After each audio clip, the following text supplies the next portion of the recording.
onde nós vamos falar a respeito da distribuição territorial e da população brasileira. Bem sabemos que antes mesmo da chegada dos portugueses, dos colonizadores ao Brasil, já havia um povo, uma tradição que se reunia em território brasileiro, que é os indígenas. Como podemos ver aqui, os indígenas antes da colonização viviam de maneira autônoma, sem a presença de elementos políticos e de Estado. Eles se reuniam em sociedade através de uma gestão coletivista, baseada na cooperação entre membros de uma mesma tribo e em alianças. Na época da chegada dos europeus, havia em torno de 7 milhões de indígenas no território brasileiro. Atualmente, segundo o censo de 2022, nós vemos que há em torno de 1.652.876 indígenas no território brasileiro. Galerinha, segundo o censo de 2022, 1.652.876 indígenas hoje no território brasileiro.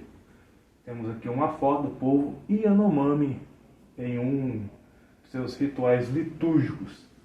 Porém, aconteceu algo interessante. O que é que aconteceu? Chegada dos colonizadores portugueses. Eles que estavam à procura do novo mundo, né? Desembarcaram em 1500 no Nordeste, litoral do Nordeste brasileiro. Junto com eles, o navegador Pedro Álvares Cabral.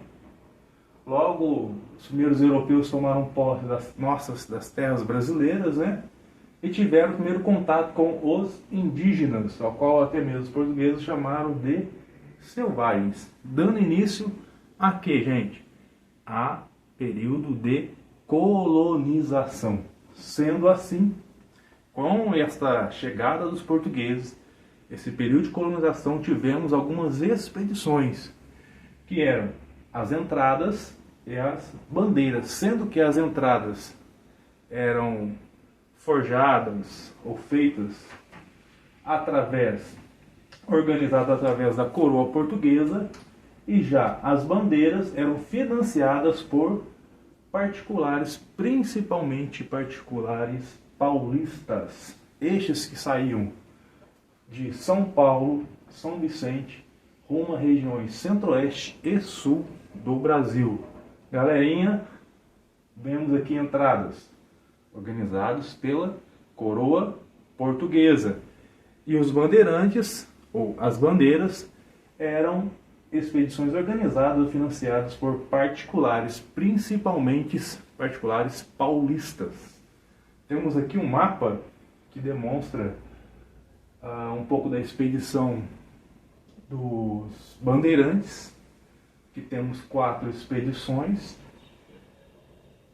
de Fernão Dias Pais, de Raposo Tavares, Manuel Borba Gato e Bartolomeu Bueno da Silva, conhecido como Anhanguera.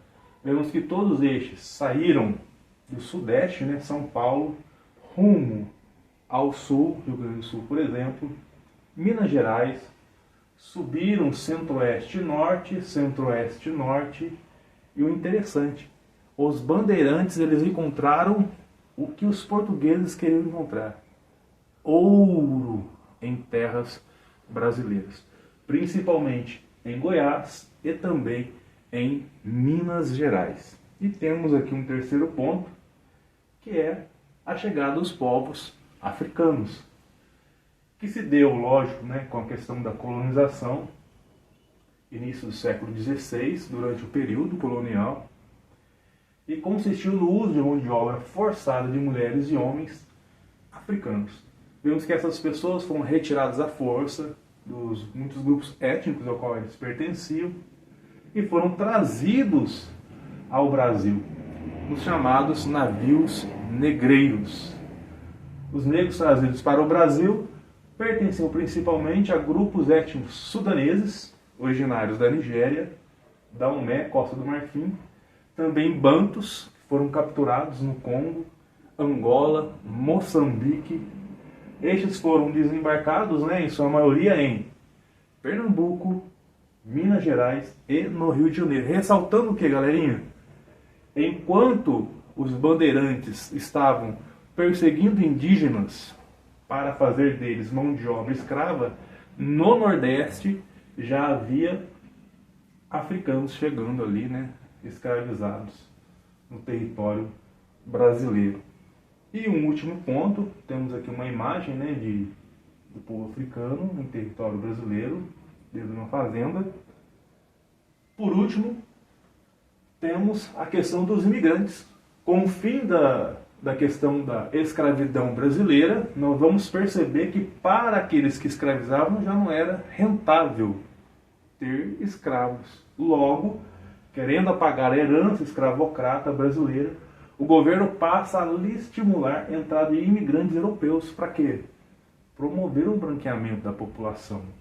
Dentre muitos houve imigração portuguesa, japonesa, italiana, espanhola, russa, entre outros. Nesse gráfico aqui, vemos imigração de 1870 a 1953, quase 4 milhões de novos brasileiros imigrantes que vieram.